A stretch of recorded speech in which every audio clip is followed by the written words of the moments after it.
नमस्कार। सेहत की चौपाल के एक नए अंक में आज आपका फिर स्वागत है। अक्सर हम सुनने को मिलता है कि हमारी याददाश्त कमज़ोर हो रही है।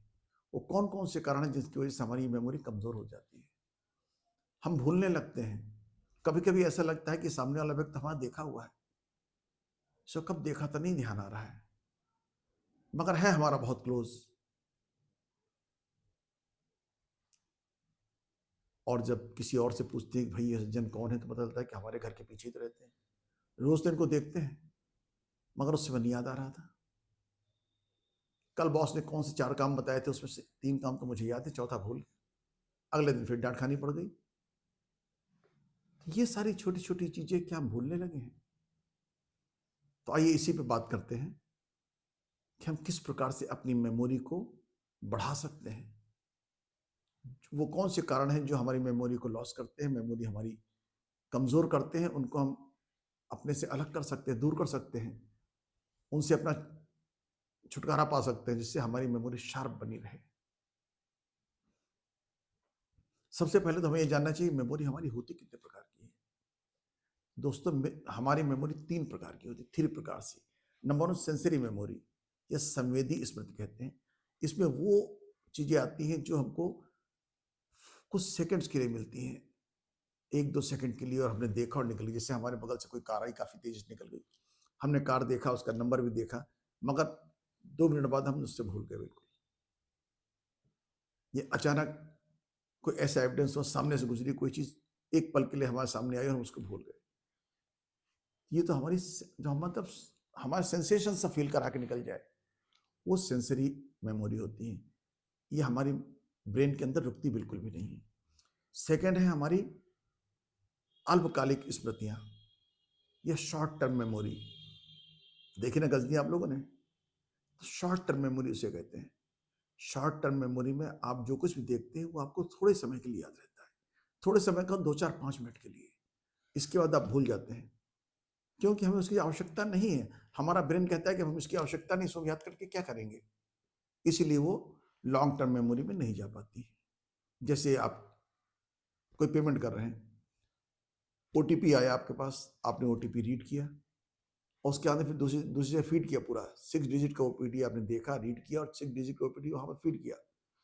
आपने जब मेमोरी में इसको लिया होगा तभी तो आप वहाँ फीड कर पाए। उसके बावजूद 2 मिनट बाद आपसे पूछा जाए तो आपको ओटीपी नहीं याद होगा। किसी का मोबाइल नंबर आपने डायरी से देखा, डायरी से देख करके आपने डायल कर दिया, डायल करने के बाद फिर थोड़ी देर बाद बात भी हो गई। फिर जब पूछा जाएगा आपने किसको डायल किया था, आप नाम तो बता देंगे मगर कौन सा नंबर डायल किया था ये बता पाना थोड़ा मुश्किल है। ये हमारी शॉर्ट टर्म मेमोरी होती है। इस समय ज़रूरत है, हमने उसका काम निकाला और उसके बाद फिर हमको उसको याद करने की ज़रूरत नहीं है, ऐसा हमारा ब्रेन डिसीजन लेता है। थर्ड है हमारी long term memory. Long term memory वो होती है जो बचपन से लेकर के जब से हमने होश संभाला, जब से हमारी आँख खुली, उस समय से लेके ब्रेन में जो कुछ भी रिकॉर्ड हुआ है और आज तक जो रिकॉर्ड हो गया और वन बाय वन जाकर के लेयर बाय लेयर हमारे ब्रेन के अंदर स्टोर हो गया। वो हमारी लॉन्ग टर्म स्टोरी, वो कभी नहीं भूलते हम उसको। जब तक कि ब्रेन में कोई चोट ना लग जाए, कोई एक्सीडेंट ना हो जाए या कोई बीमारी ना आ जाए, डिमेंशिया जैसी कोई बीमारी हो जाए, अल्जाइमर जैसी कोई बीमारी हो जाए जिसमें सब कुछ भूल जाने की टेंडेंसी होती है, तो ही हमारा कुछ भूल सकते हैं। अदरवाइज़ जो हमारी लॉन्ग टर्म मेमोरी में जो हमारी स्मृतियाँ चली गईं, वो हमारे दिमाग से कभी नहीं जाती हैं। आप आज की अगर आपकी उम्र 50 ईयर्स है, आप याद कीजिए, आज से 40 साल पहले क्या हुआ, 10 साल की उम्र में कोई ऐसी घटना आपको याद आ जाएगी, जो आपको लगेगा कि अरे! मैं तो 10 साल का हूँ, अभी वहीं पर खड़ा हुआ हूँ जैसे 40 साल पहले था। वो ब्रेन के आपके बहुत ही सहेज कर रखी गई है और आपने देखिए 1 सेकंड भी नहीं लगा, आप उस मेमोरी को निकाल लाए वहाँ स्टोरेज से। आखिरकार वो ब्रेन में कहीं रखी गई होंगी ना। ये सारी स्मृतियाँ हमारे ब्रेन का एक पार्ट है, हिप्पोकैम्पस, उसके अंदर स्टोर की जाती है। इनको करता कौन है? हमारा ब्रेन इसको स्टोर करता है। लेयर बाय लेयर लगाता है। कब लगाता है? जब हम सो जाते हैं, बॉडी में कोई एक्टिविटी नहीं होती, कोई फंक्शन नहीं हो रहा होता है, उस समय हमारा ब्रेन हमसे ज़्यादा एक्टिव हो जाता है। डेली जो कुछ देखता है, उसको देखता है, उस पे एक्शन लेता है, उस पे कार्रवाई करता है। लेकिन रात में उन सारी मेमोरीज़, लॉन्ग टर्म मेमोरीज़ को सहेज के रखता है। तभी तो आप उसे निकाल पाएँगे, जब आपको आवश्यकता होगी। अदरवाइज़ तो आप भूल जाएँगे, अगर सिस्टमैटिक ढंग से स्टोरेज नहीं होगा तो। तो यही है हमारा लॉन्ग टर्म मेमोरी।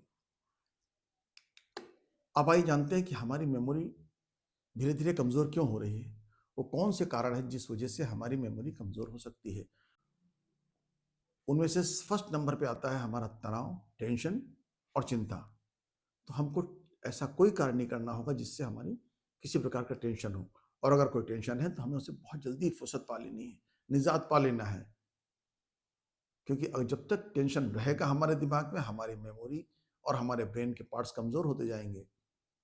चिंता जो है और टेंशन हमारे ब्रेन को कमजोर बनाते हैं।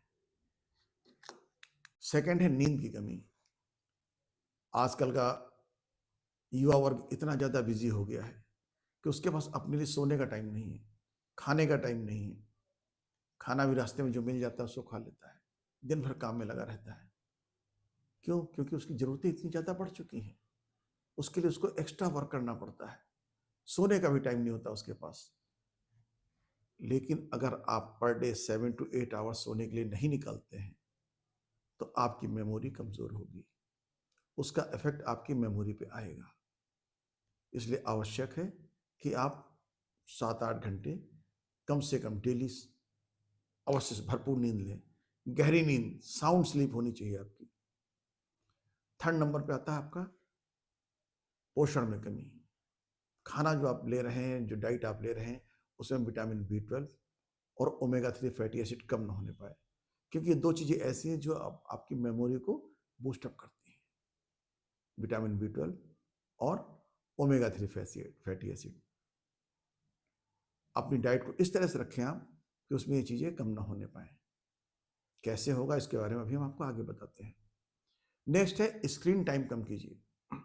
अगर आप ज्यादा टाइम स्क्रीन यूज कर रहे हैं, सुबह से लेकर शाम तक आप स्क्रीन में ही लगे रहते हैं, तो उसका इफेक्ट भी आपके ब्रेन पर आएगा। और आपको अपने ब्रेन को अगर सही रखना है, यदि आपको अपनी मेमोरी सही रखनी है, तेज रखनी है, फास्ट रखनी है, बूस्टअप करनी है, तो आपको स्क्रीन टाइम को घटाना होगा, कम करना होगा, जितना कम कर सके। स्क्रीन टाइम से मेरा मतलब है वो प्रोडक्ट नहीं यूज करने जिसमें स्क्रीन लगी हो, जैसे मोबाइल, टीवी, लैपटॉप, कंप्यूटर और टैब, इन सब चीज़ों का प्रयोग आपको कम से कम करना होगा। सोने से पहले, बिस्तर पर जाने से पहले आपको सब चीज़ें हटा देनी होगी। कम से कम आधा घंटा पहले, बेड पर जाने से आधा घंटा पहले आप सारी चीज़ें हटा दीजिए अपने पास से, जिससे कि अच्छी तरह से आपको नींद आ सके, साउंड स्लीप आ सके। हम सो रहे होते तो हमारा ब्रेन और ज़्यादा एक्टिव हो जाता है, कारण हम तो सो रहे हैं, कोई एक्टिविटीज तो हम कर नहीं रहे, कोई नई मेमोरी हमारे ब्रेन में नहीं आ रही है। जो पुरानी मेमोरीज हम दिन भर की हैं उनको सिस्टम वाइज लगाता है, लेयर वाइज करेक्ट करता है जाकर के, ताकि जब आपको जरूरत हो तो आप उसको वहां से निकाल लें। अगर सिस्टम से नहीं लगाएंगे तो फिर आपको सर्च करना मुश्किल हो जाएगा, आपको उसे निकाल पाना, ढूंढ पाना मुश्किल होगा। इसलिए आवश्यक है कि आप अपनी मेमोरी को सिस्टम से लगाने के लिए 7 से 8 घंटे नींद आपकी साउंड स्लीप होनी चाहिए, तभी तो ब्रेन को टाइम मिलेगा। नहीं तो आप बीच में जग गए, कुनमुना गए, तो दिमाग आपका फिर दूसरी डाइवर्ट हो गया। तो जब मेमोरी आपकी स्टोर कर रहा था, ब्रेन में फंक्शन टूट गया उसका। तो मेमोरी ढंग से स्टोर नहीं हो पाएंगी तो आपकी मेमोरी लॉस होगी। मेमोरी लॉस होने पे आपको भूलने की क्षमता बढ़ेगी। अब आते हैं स्मोकिंग।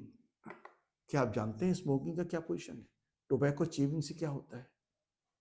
तंबाकू और उससे बने हुए अन्य पदार्थ, खैनी है, मावा है, गुटखा है, हुक्का है, इन सब के प्रयोग से हमारे ब्रेन को नुकसान होता है।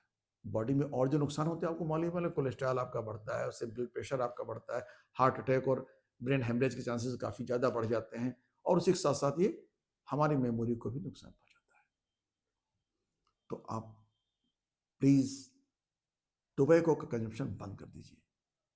क्योंकि अभी कोविड आया था कुछ दिनों पहले, 4 साल हो गए उसको आए हुए। 4 साल में कोविड से होने वाली डेथ की संख्या 70 lakhs के आसपास है, WHO की रिपोर्ट है। और अकेले टोबैको और उससे बने हुए पदार्थ का सेवन करने से प्रतिवर्ष पूरे विश्व में लगभग 8 मिलियन पीपल की डेथ होती है। 80 लाख लोग मारे जाते हैं हर साल। ये 4 साल में 70 लाख मरे हैं, और इसमें हर साल 80 लाख आदमी मर रहे हैं। कौन ज्यादा खतरनाक है? कल्पना आपको करनी होगी, डिसीजन आपको लेना होगा कि टोबैको कंजम्पशन आपके लिए बेहतर है नहीं है। इस और उसके साथ साथ में अब आ जाइए आप वाइन कंजम्पशन, शराब का प्रयोग आपको बिल्कुल बंद करना होगा। ये दो चीज़ें ऐसी हैं जो ब्रेन को डायरेक्ट नुकसान पहुंचाती हैं।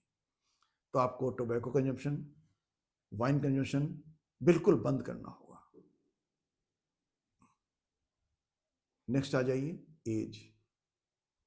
एज भी एक ऐसा फैक्टर है जो जिसमें धीरे धीरे मेमोरी आपकी लॉस होती चली जाती है, कम होती चली जाती है, शॉर्ट होती होने लगती है। मगर इसी वीडियो में जो उपाय बताए गए हैं अगर आप उनको करते हैं तो मुझे उम्मीद है कि आपकी मेमोरी शॉर्ट नहीं होगी, आपकी मेमोरी कम नहीं होगी। जैसी इस समय है वैसी रहेगी या उससे बेहतर हो जाएगी, ये मेरा आपसे प्रॉमिस है। अपनी मेमोरी को कैसे शार्प करें, कैसे उसे बढ़ा सकते हैं, कैसे उसे तेज कर सकते हैं, तो उसके लिए जरूरी कि सबसे पहले कि हम अपनी डाइट को सही करें। हम जो डाइट ले रहे हैं उसमें ओमेगा 3 फैटी एसिड्स प्रचुर मात्रा में होना चाहिए, विटामिन B12 ज़्यादा होना चाहिए, सारे विटामिन होने चाहिए, मिनरल्स होने चाहिए। उसके लिए हमको ये करना, फाइबर से डाइट लेनी चाहिए हमको। साबित अनाज का सेवन हम ज़्यादा बढ़ा दें, ग्रीन लीव्स वेजिटेबल बहुत ज़्यादा बढ़ा दें। अगर एक थाली खाना ले रहे हैं तो आधी थाली हमारा ग्रीन लीव्स वेजिटेबल्स होनी चाहिए। एक क्वार्टर उसमें हमारा साबुत अनाज से बने हुए सामान होने चाहिए। ये तो आपका हो गया थाली खाना जो आप डाइट ले रहे हैं।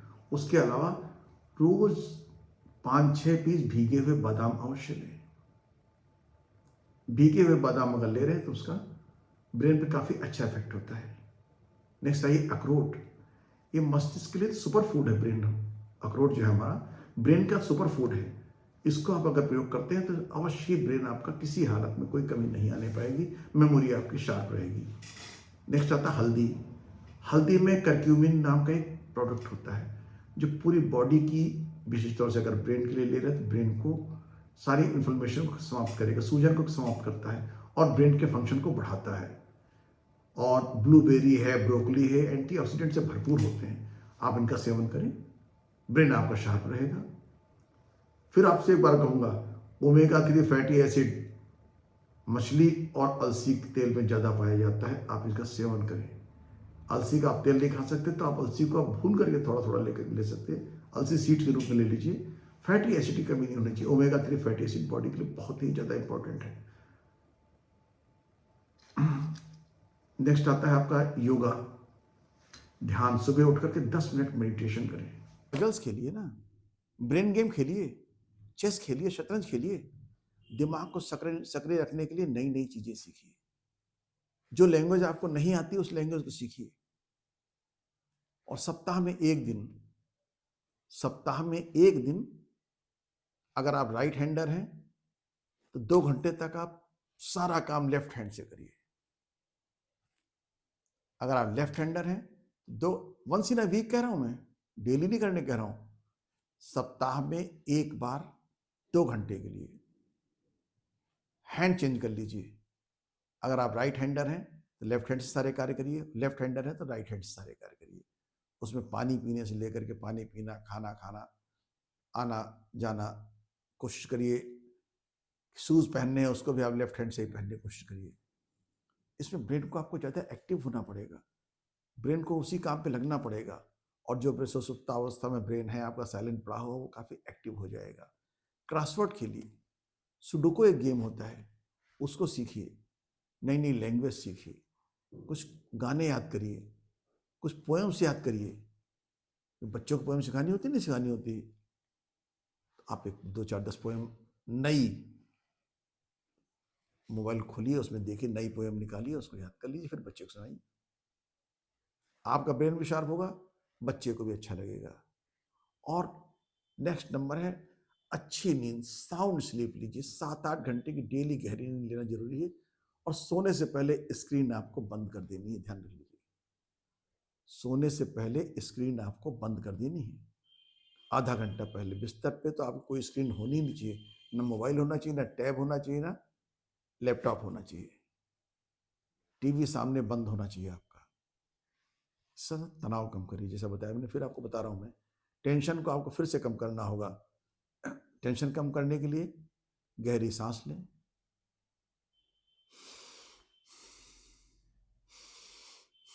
इस तरह से गहरी गहरी सांसें लें। आरामदायक म्यूजिक सुने, समय समय पर ब्रेक, कोई कार्य कर रहे हैं बीच में रुक जाइए 10 मिनट, फ्रेश हो लीजिए बैठे बैठे, अच्छा से म्यूजिक सुन लीजिए। रिसर्च बताती हैं कि अगर आप कोई अच्छा मनपसंद म्यूजिक सुन रहे हैं तो आपकी ब्रेन की एफिशिएंसी 10% बढ़ जाती है। अक्सर आपने लोग देखो कि पढ़ भी रहे हैं, साथ में छोटा सा म्यूजिक धीरे धीरे चल रहा है। तो अगर मन को उसकी पसंद का म्यूजिक मिल रहा है तो ब्रेन की एफिशिएंसी 10% बढ़ जाती है। ये प्रैक्टिकल में साबित कर चुके हैं हमारे साइंटिस्ट। इसलिए आवश्यक है कि हम अपने ब्रेन को थोड़ा रिलैक्स करने के लिए अच्छा म्यूजिक जो ब्रेन को पसंद आता हो वो सुने। दोस्तों, आपने देखा ब्रेन हमारा कितना पावरफुल है, कितना इंपॉर्टेंट है ब्रेन हमारे लिए। इंसान फिर इस तरह की संरचना बना पाना संभव नहीं है। तो क्या हमारी जिम्मेदारी नहीं बनती कि अपने ब्रेन को स्वस्थ रखें, चुस्त दुरुस्त रखें? आइए हम सब मिल करके अपनी मेमोरी को शार्प करने में, बढ़ाने में जो सुझाव आपको बताए गए हैं उनका अनुसरण करें। और अगर वीडियो आपको पसंद आई है, अच्छी लगी है, समाज के लिए उपयोगी हो सकती है तो आप सब वीडियो को लाइक और शेयर करते हुए चैनल को सब्सक्राइब अवश्य कर दीजिएगा।